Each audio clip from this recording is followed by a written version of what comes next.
everyone, my name is Maria and welcome back to Bulldog Bias. Today I'm going to give you the round 3 review. So Bulldogs are playing Sydney today, another Thursday night game. You'd think because we came second that Melbourne will get more of the opening games of the round, but I'll take it. So our last meeting against Sydney Swans, we lost by 19 points. The Swans got the better of the Bulldogs in last season's round 17 clash at Marvel Stadium. Tim English was numerous for the host with 22 touches, 21 hitouts and a goal, while Bailey Smith and Caleb Daniel found playing the ball despite being in the contest for majority of the clash. Sydney finished the stronger to run out 19-point victors. Yeah, I think I was there that day actually. I was there with Dad and George watching it live. It just one thing I want to point out, Tim English, I feel like he is a really great player, but I feel like sometimes he gets a little bit forgotten. And he just deserves a little bit more recognition. I feel like that happens to a lot of rocks, to be honest, but that's a different story for another time. The talking points are Smith returns to the midfield. Dogs only face the prospect of missing exciting midfielder Bailey Smith for 1 week, with the 21-year-old returning to the lineup this week. Smith was one of the Bulldogs' best in their last encounter with the Swans, assuming 27 touches in the defeat. His inclusion will add energy to the midfield and create flexibility in the forward half. So as we know until now, Bailey Smith has played every single game. He's been in every single team selection since debut.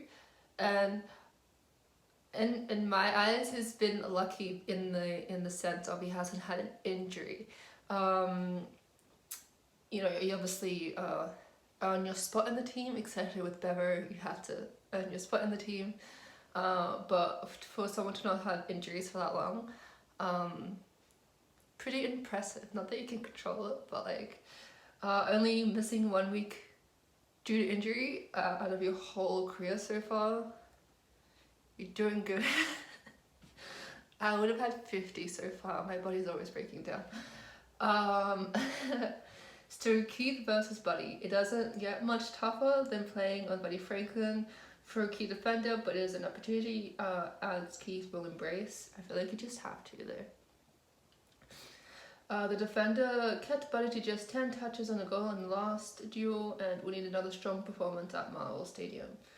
Yeah, no, Alex Keith is great. I feel like, I don't know, as an athlete myself, when it comes to when I play against someone that's higher than me in rankings, especially because I'm ranked in like 284, and when I play someone in the top 50, it's just like I try to make everything out of that opportunity.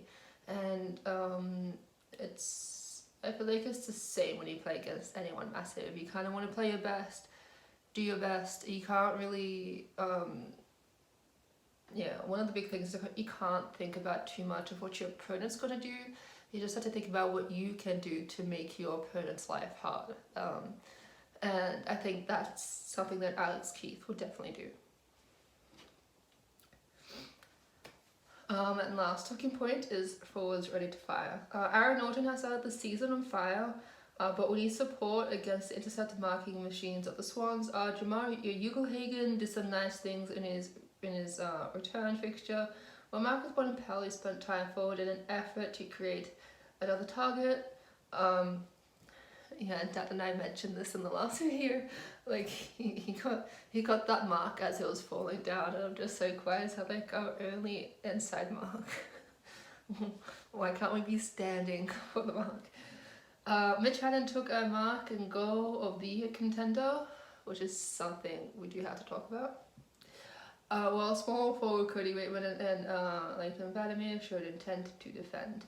I feel like, I don't know, I watch a lot of like Mighty Ducks and ice hockey movies, it's just like it's like two-way hockey. You offend. There's offense and defense, and when you don't have the ball, you have to defend. It doesn't matter where you are, if you're playing forward or not. Once you don't have the ball, you have to turn to defense, and I think that is something that Raymond and Vandermeer are doing, and you kind of have to do a bit of both. You have to have a little bit of versatility playing AFL. But yeah. Mitch Hannon's goal of the year contender. Brilliant. I'll try to remember to link that into the description down below, so you can watch it. I'm not sure if votes are still open. I think they're closed, but yeah, that's great. My predictions for the game.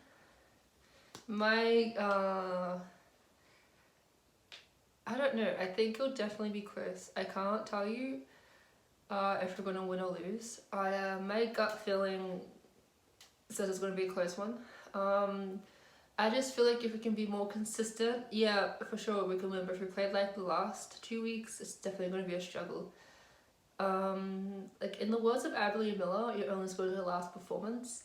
But we definitely want to be better than our last performance. Even though we weren't too far off from a win, we definitely have some small improvements to make.